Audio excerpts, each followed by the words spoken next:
good, y'all? It's your boy Cozy Boy Don back again with another video. And tonight we finna discuss early observations of the NBA season. We're only about like 6-7 games in.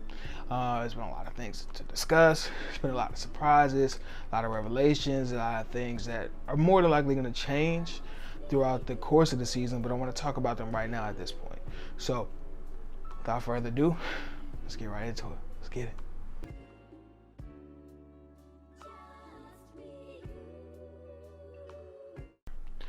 Alright, so we finna discuss first what's been like the pressing issue at the beginning of the season. The new foul rules. Now, in the offseason, the NBA officiating and everything like that changed, right? They are trying to take away some of the exploitation of the rules, like when guys are jumping into other people, getting in the path of a defender to try to draw a foul. Like, say for instance, if you're pick and roll, you get down the lane and you stop in front of somebody and like jump back or like try to draw a foul.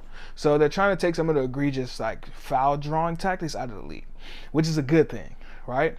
And naturally it's gonna have its effect on everybody.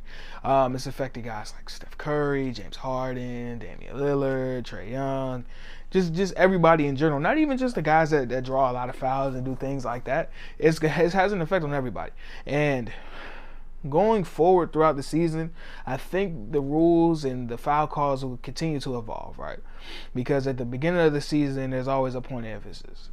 But throughout the course of a long season, even the referees are going to have mishaps and they're going to start calling fouls that used to be fouls because they're used to calling fouls of that nature. So I think that's going to change a little bit, not too much to back where it was last season, where there was just like egregious, just like foul drawing and foul baiting.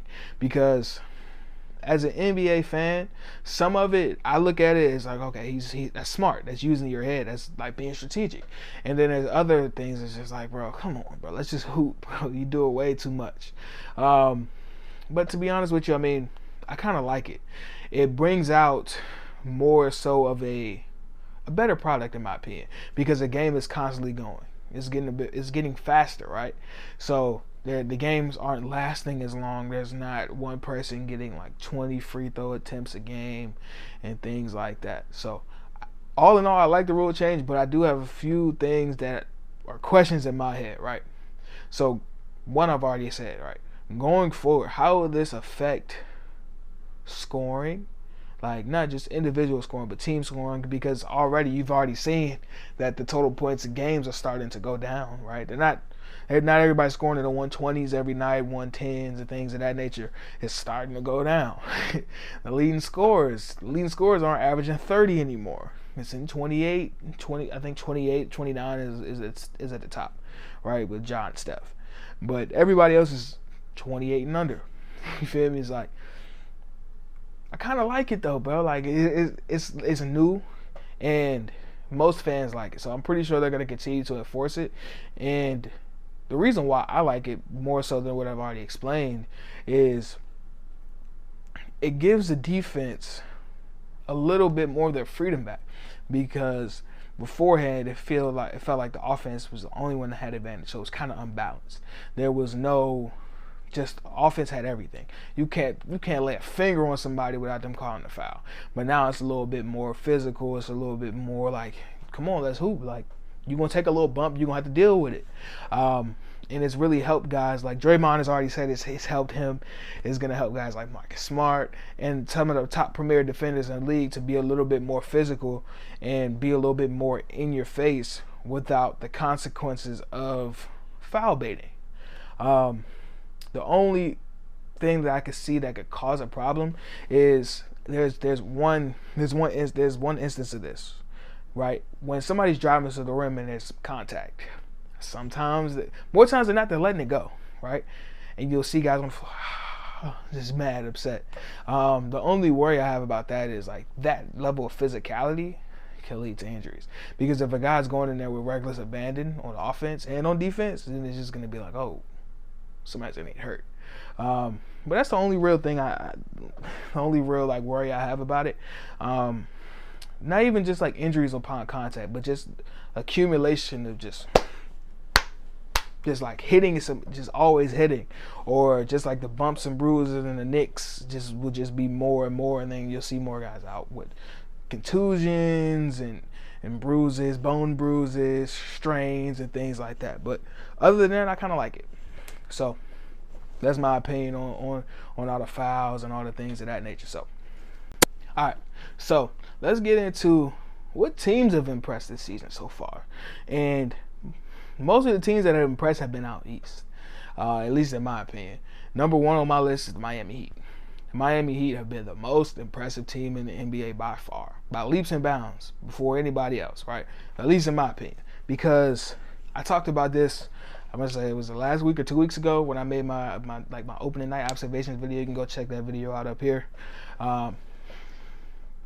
The Heat have been really impressive, bro. Like, just their defensive intensity, their cohesion as a unit already.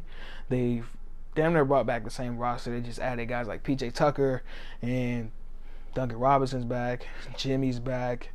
Oh, they added Kyle Lowry too. Jimmy's back. Bam is back. Tyler Hero is back. Duncan Robinson. Dwayne Dedman. And they're just playing so well, bro. They're playing intense defense. They're making other teams' lives hell on the offensive end, and they're scoring at a highly efficient rate. And the thing I like about it most is Bam and Jimmy and Tyler. Those three are really killing on the offensive end. Kyle Lowry hasn't gotten together on offense. Duncan Robinson hasn't had a game yet, but we're only 6 games in, so we're gonna chill on that. But other than that, those three have really been shouldering the load for them. Kyle Lowry hasn't done too much as of right now, but I don't think he has to do too much for them to be successful. You've already seen it. So, and they played really good teams already. They played the Hornets, the Grizzlies, the Bucks, although they had injuries, and the Nets. Even though they don't have Curry, but we don't know what's going on with that. But they've been the most impressive team in my eyes. Second on that list is the Golden State Warriors. The Warriors are back to playing 2015, 2016 Golden State Warriors basketball. Free-flowing, motion offense, guys cutting at whims, back screens, brush screens, and goddamn ball handlers going, Steph is going crazy. I think they're going to be at the top of the West, part more than likely. If they keep playing like this, they're going to be at the top of the West. The only problems I see with them right now is at times they turn the ball over a lot. And most of them are just like unforced turnovers. Like the game against the Grizzlies, their only loss on the season, right? And in their second game of the season against the Clippers, they gave up big-time leads because they were being loosey-goosey with the ball. Like 20-plus turnovers. Half of them being unforced, like 8-second violations, trying to make too many passes, trying to be too cute. But I think they'll be able to clean that up and continue to roll. And the only other thing I can see hindering them going forward is when other guys start to get healthy. Like Jonathan Kuminga is back now. When James Wiseman gets healthy, when Clay gets healthy, how are they going to have to adjust the rotations? That might cause a bump in the road for them, but as of right now, they're second on my list, the second best team playing right now. Third on my list is the Washington Wizards, bro. Like the Washington Wizards. The Washington Wizards have been impressive as I don't know what. And going into the season, they were my winners of the offseason. Keep 1,000, which they were my winners of the offseason. Because if you look at their roster last year, you look at their roster right now, they're two completely different teams. Like last year, they were solely dependent on Russ and Bradley Beal. Just them two. If they wasn't going, it was getting blown out of the water. And they weren't playing any defense because they had a bunch of young guys and guys that, outside of a couple, that probably aren't like conducive to winning in the NBA or should really be in the NBA. And they flipped one player, well maybe a couple, one player one player mainly, Russell Westbrook. They turned him into like 4 or 5 different guys.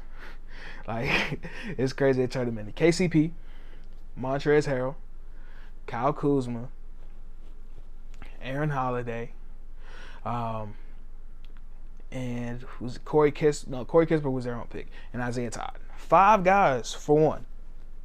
5.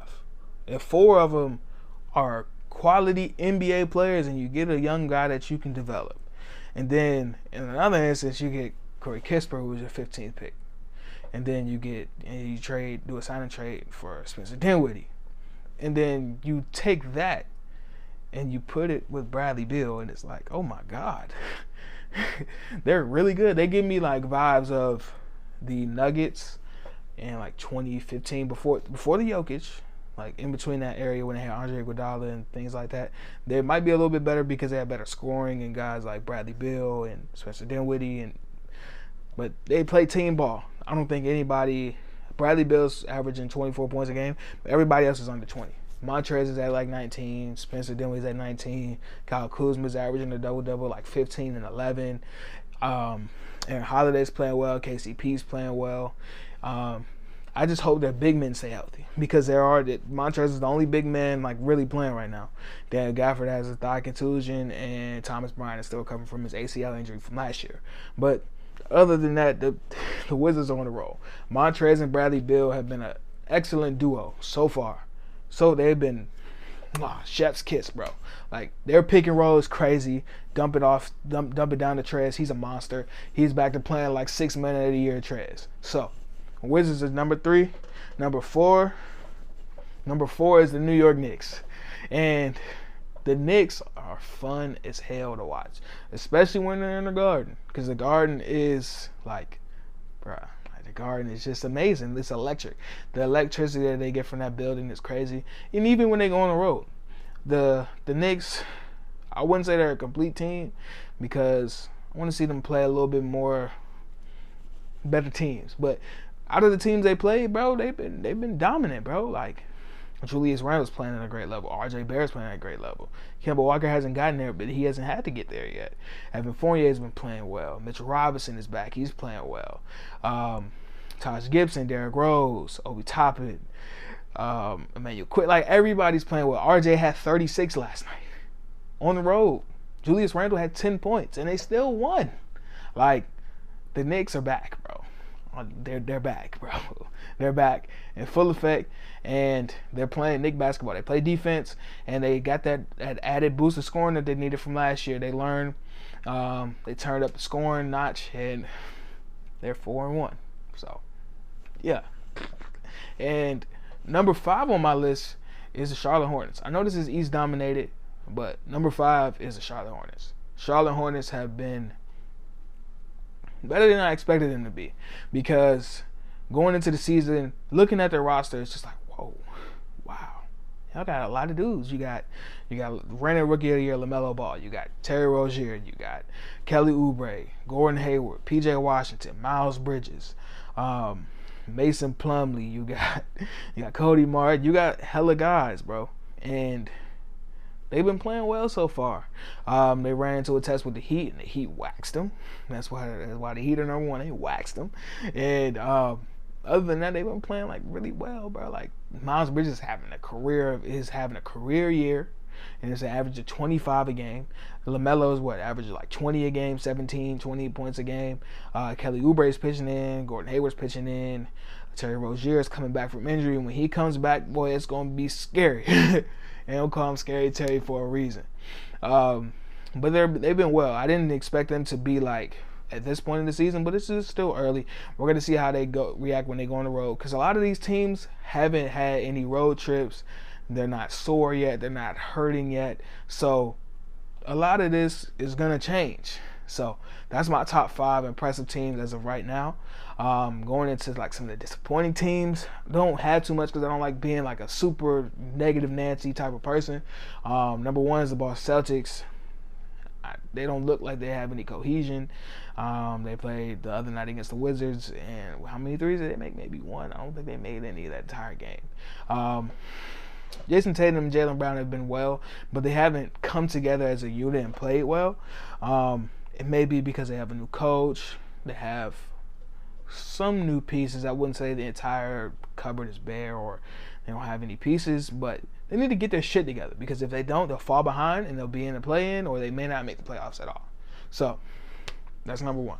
Number 2 is the Brooklyn Nets. I made a video about the Brooklyn Nets, not strictly about them, but I talked about them a little bit more in depth than I am going to be right here. You can check that video out up here in the card while I'm worried about the Brooklyn Nets. The Nets have been meh. They're above 500 with a 4-3, but they haven't really been like on a roll yet. And the reason why I'm worried about them is because they don't have a real anchor on defense. Like, they're just planning to be able to switch everything and things like that. But when they play some of the bigger teams in the NBA, I think they'll be hurt by it. I don't know how to feel about them like fully all the way because it's so early. But right now, they have a void in the middle, and that's probably why I'm worried about them. And that's pretty much it for the teams I'm really worried about. So we're going to move on to some of the players that have been impressing me so far. So, all right. So let's talk about some of the players that have been standing out so far this season. Number one on my list should be number one on everybody's list is Ja Morant. Ja Morant has been on an absolute tear in his third year in the NBA. He's killing. He's averaging 28 points, 10 assists, 7 rebounds, something crazy. What is it? 28, 7, and 5. 28 points, 7 assists, and 5 rebounds a game. On 52% from the field, 38 from 3, and what from the line? 84% from the line? Bro, it's been crazy. The Grizzlies are at 500 right now. They started out kind of hot, but they kind of teetered off. But it's expected from a young team trying to get everything together. They're trying to ascend to be on that level, and they got to learn how to win. So they're going to have stretches where they lose games in a row, but they're going to have stretches where they just look super impressive.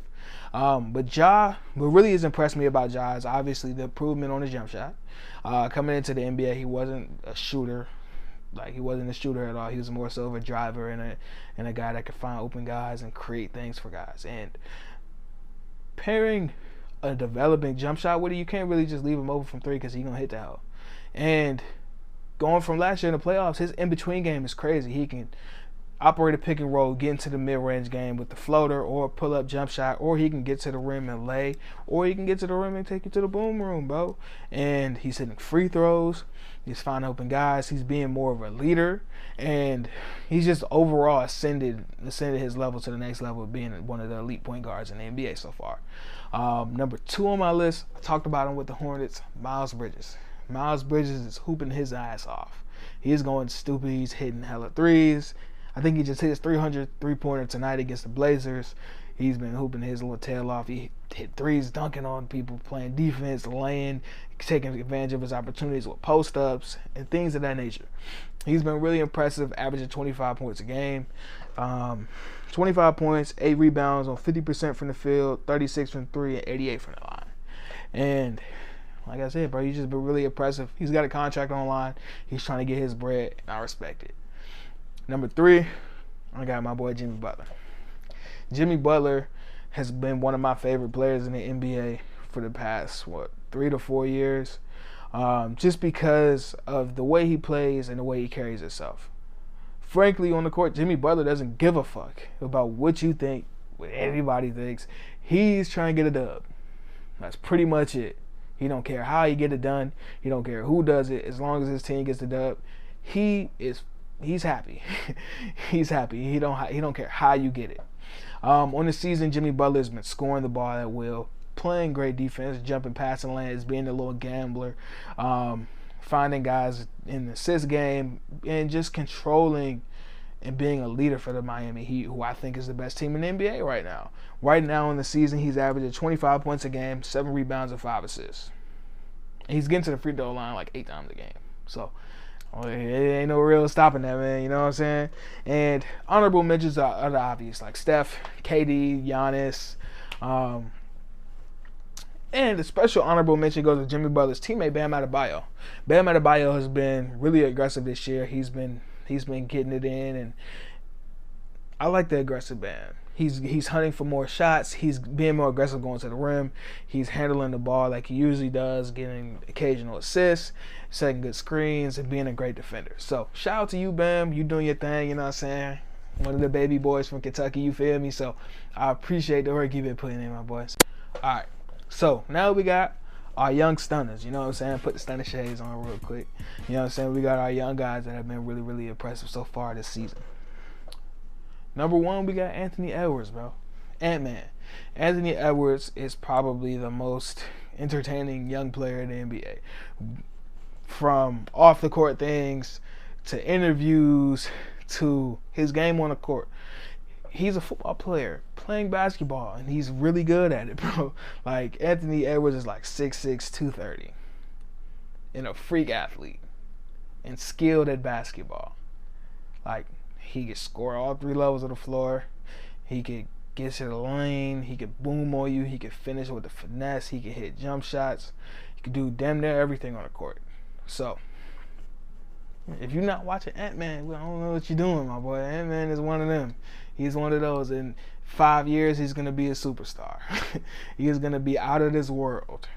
And, yeah, Anthony Edwards is number 1. Number 2, out of my young stunners list, I got Scotty Barnes. Scotty Barnes was going into the draft, was one of my favorite players because there's no way you can't like Scotty Barnes. Like, even like back when he was playing with Vernon Carey Jr. in high school, like, he's probably one of the funnest players I've seen like grow up in front of my eyes.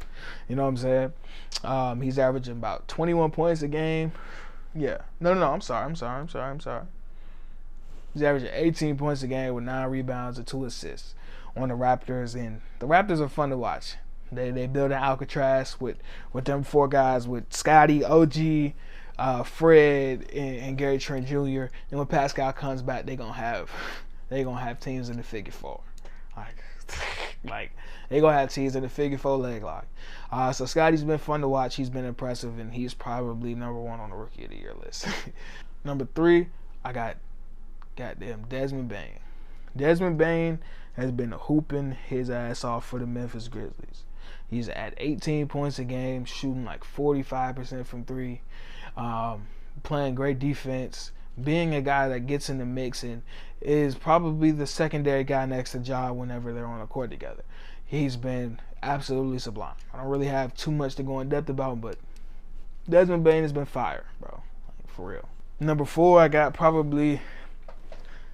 He's on the team that's not doing well right now, but he's hooping. Cole Anthony. Cole Anthony is probably having the best season of his career so far. And he's proven his worth. He's trying to keep his spot on the roster with the Magic. He don't want to get traded. He wants to be the guy on that team. Next to either Jalen Suggs, Markelle Fultz, or however the guard situation is going to shake out with Jamal Mosley and them down there. He wants to be one of the guys that stays on that team and has a big impact on that team. He's been scoring the hell out of the ball. He's averaging, 17 points a game right now. Getting to it, how Cole Anthony get to it. He's an explosive dribbler. He can, you, boom, boom, boom, boom, stop on a dime, pull up with it, And Cole Anthony been hooping, bro. And he's been dishing in assists, getting hella rebounds, getting high up there, man. So shout out to Cole Anthony, man. You hooping, bro. I got Cam Reddish. If you're not a part of Cam Fam, you might as well go ahead and join in right now. Cam Fam started what was that McDonald's game? It was 2018. 2018 McDonald's All-American game. Cam Fam started. Remember Jelly Fam, Jam Fam, and then we got Cam Fam. I'm a part of Cam Fam, bro. Cam Reddish is probably one of the best young scorers who hasn't found his way yet in the NBA. He's starting to find his way right now, and he's finding his role being a guy that can come off the bench right now and put in 15, 16 points a game, which is what he's doing, and playing great defense. Him and DeAndre Hunter have been putting in work on locking up guys like Brandon Ingram, Luka Doncic. Whoever your team got coming into Atlanta or Atlanta's coming to you, you're going to expect Cam Reddish and DeAndre Hunter on his ass. If they're going to do a damn good job about being on his ass. And I got one honorable mention for the young Sundays, and that's Franz Wagner. Franz Wagner has been hooping. He's 13 points a game, 2 rebounds, 2 assists, and just being a great rotational glue guy type of person for the Orlando Magic so far this season. All right, now for the last segment, we got some of the early surprises and things to keep your eye on and to monitor throughout the season, because it's 7 games, and we're not even like a tenth of the way through the season.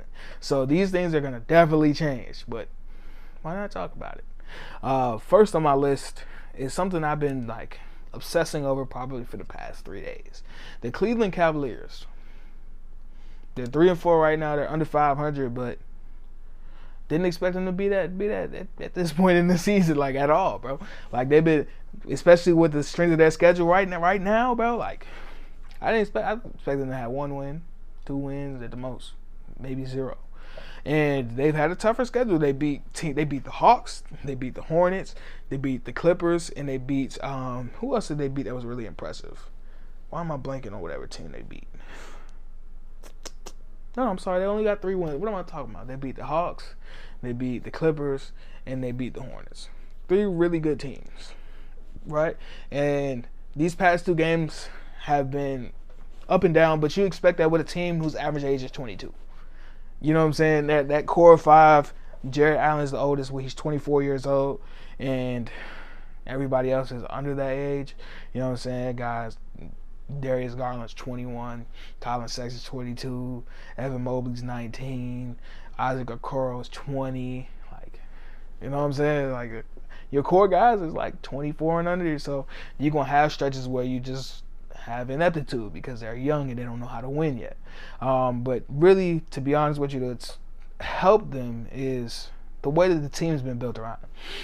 They have a wacky starting lineup. They have, 3 7-footers on the court. So they start Colin Sexton and Darius Garland at 1 and 2. Then you have Lauri Markkanen, Evan Mobley, and then you have Jared Allen at the 5. Now, it sounds weird, wacky, and wild, and why the hell would you do that? But defensively, it's been really good for them.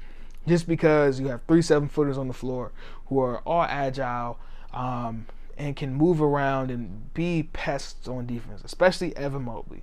Evan Mobley is a Swiss Army knife on that defense already, just because of how he can move so well. He's so nimble at 7 foot tall that like he's been switching on guards and staying in front of them, blocking their shots. He can rotate to the rim and block your shot. He can block your shot, take it off the rim, push it down the court, and get an assist. He's been playing really well in the high-low game with Lauri Markkanen and Jared Allen. The only thing that hasn't come is him hitting threes and being physical because he's 19 years old. You know what I'm saying? Colin Sexton has been Colin Sexton this year.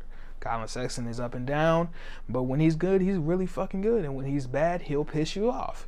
Darius Garland has been good as well. He hasn't been to the level that people thought he would be, but give him time. He'll probably be there probably by the middle or the end of the season. And a revelation for this team has been Ricky Rubio. Ricky fucking Rubio. Ricky Rubio has been playing like he's in the Olympics. What does he have, 18 points a game?